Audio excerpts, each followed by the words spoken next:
Pengantin baru. Selamat datang kembali di rumah Tuan dan Nyonya Stepi, ucap Mae saat anak dan menantu majikannya memasuki rumah. Al tersenyum dan meminta Mae dan Sumi membawakan kopernya ke dalam. Sore itu, pasangan pengantin baru yang baru saja tiba dari perjalanan bulan madu mereka di Jepang tampak sangat keletihan. Perjalanan yang jauh dan panjang telah menyita energi keduanya. Mae yang membukakan pintu menyambut kedatangan anak majikan bersama istrinya dengan ramah. 2 bulan berselang setelah hari pernikahan, puing-puing hati Mae yang semula hancur kini sudah mulai tertata kembali.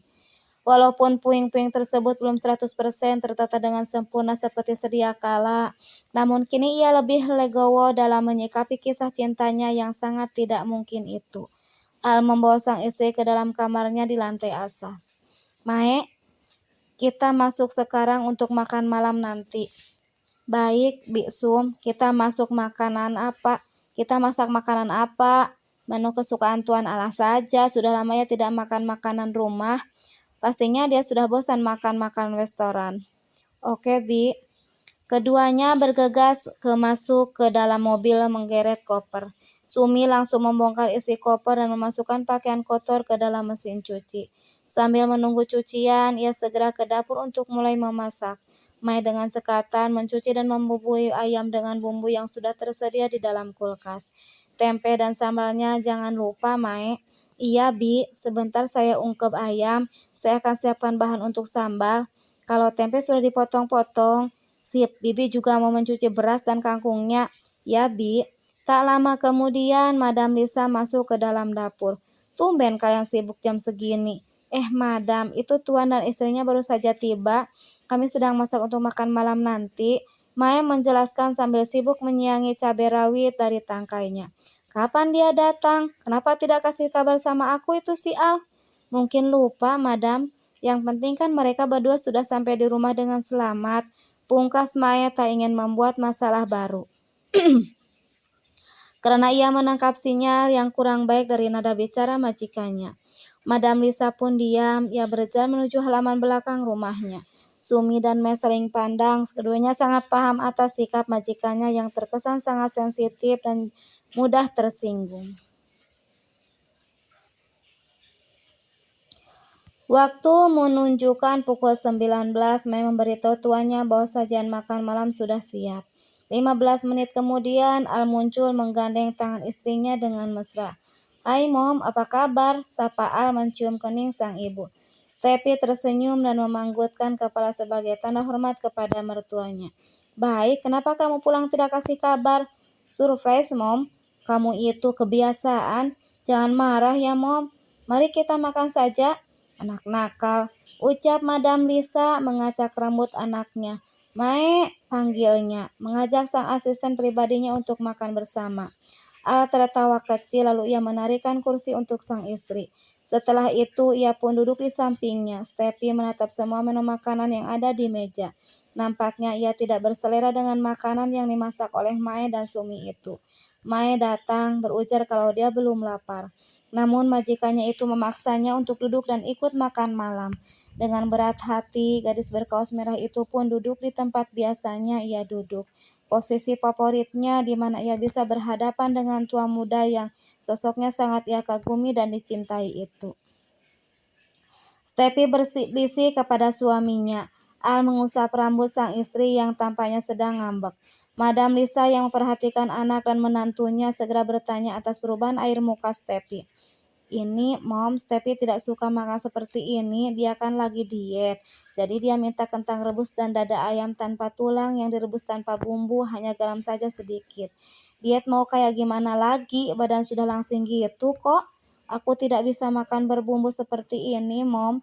Saat di agensi, aku diwajibkan makan makanan serba rebus.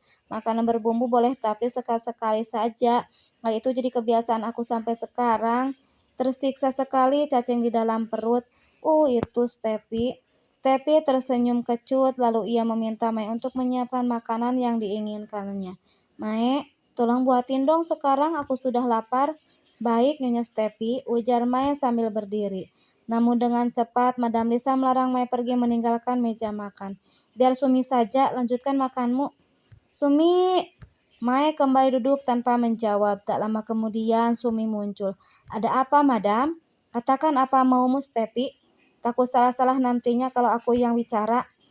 Tolong buatkan kentang rebus dan dada ayam tanpa tulang yang direbus dengan tambahan sedikit garam saja. Jangan diberi kunyit atau bumbu apapun," perintah Stepi sedikit ketus. "Baik, Nyonya. Buatlah daftar menu makananmu di kertas lalu berikan kepada Sumi. Nanti dia yang akan membuatkannya." "Baik, Momi. Kamu tolong catat ya, Mai, apa saja menunya. Tolong ambil kertas dan pulpennya sekarang." "Baik, Nyonya Stepi." Lagi-lagi Madam Lisa menahannya. "Kamu tulis saja sendiri listnya. Mai di sini hanya untuk melayani segala keperluan saya kecuali terdesak. Tidak ada orang lain baru dia bisa gantikan. Lagi pula dia sekarang sedang makan." "Baik, Momi." Wajah Stepi berubah kesal. Ia baru tahu kalau ibu mertuanya itu sosok yang sangat menyebalkan. Matanya melirik sinis ke arah Mai yang tertunduk sambil menikmati makanan di piringnya.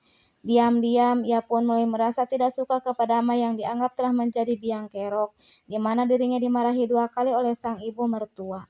Ali yang merasakan suasana makan malam mereka agak memanas, segera mengalihkan pembicaraan dengan cara menceritakan pengalaman bulan madunya di Jepang.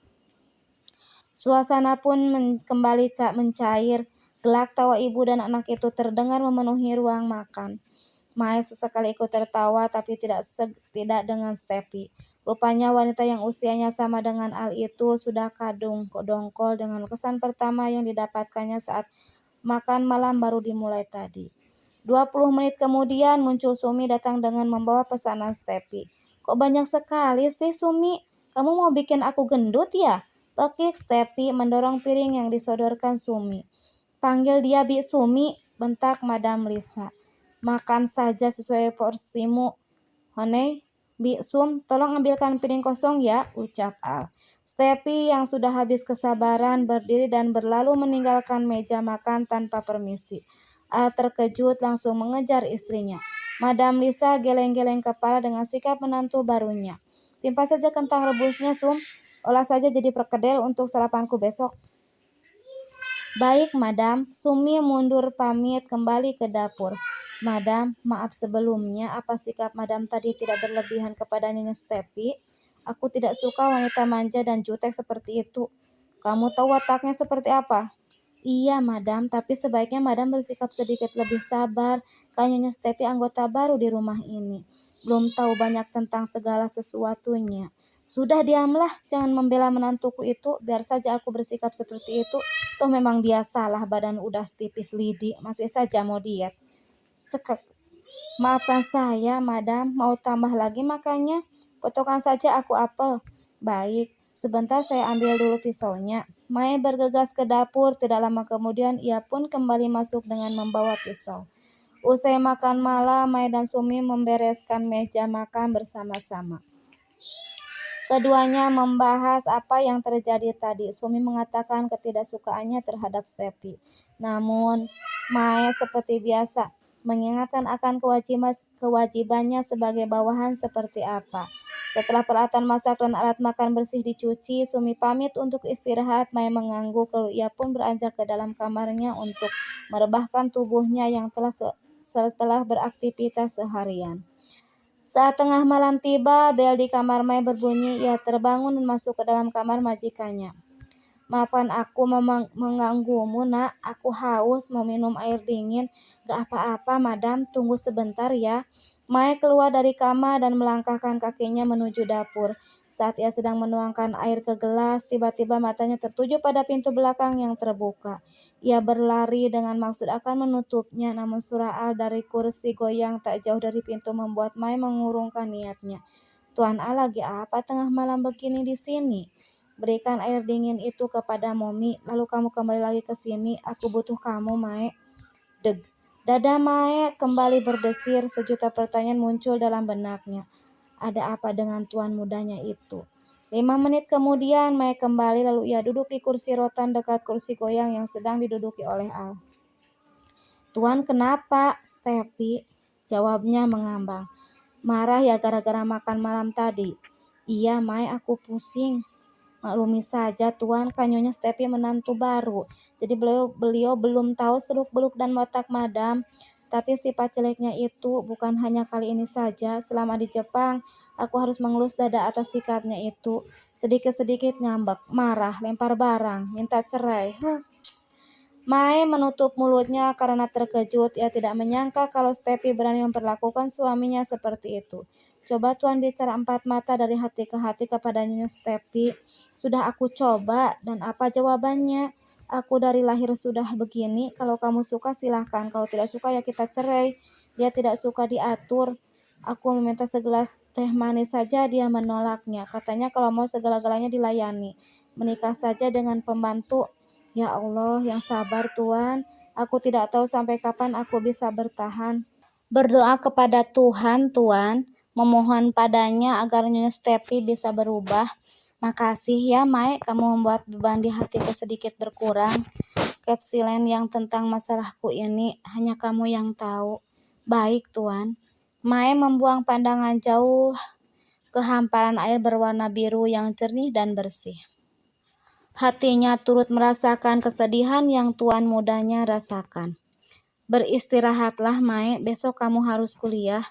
Besok libur, Sabtu dan Minggu. Oh iya, aku lupa. Saking galaunya sampai lupa hari aku ini. Ya sudah, kalau begitu saya kembali ke kamar ya, Tuan. Ya, sekali lagi terima kasih banyak ya, Mai. Oke, Tuan. Mai mengacungkan dua jempolnya kepada Al yang tersenyum lega. Mai berjalan menuju ke dalam kamarnya dengan perasaan sedih.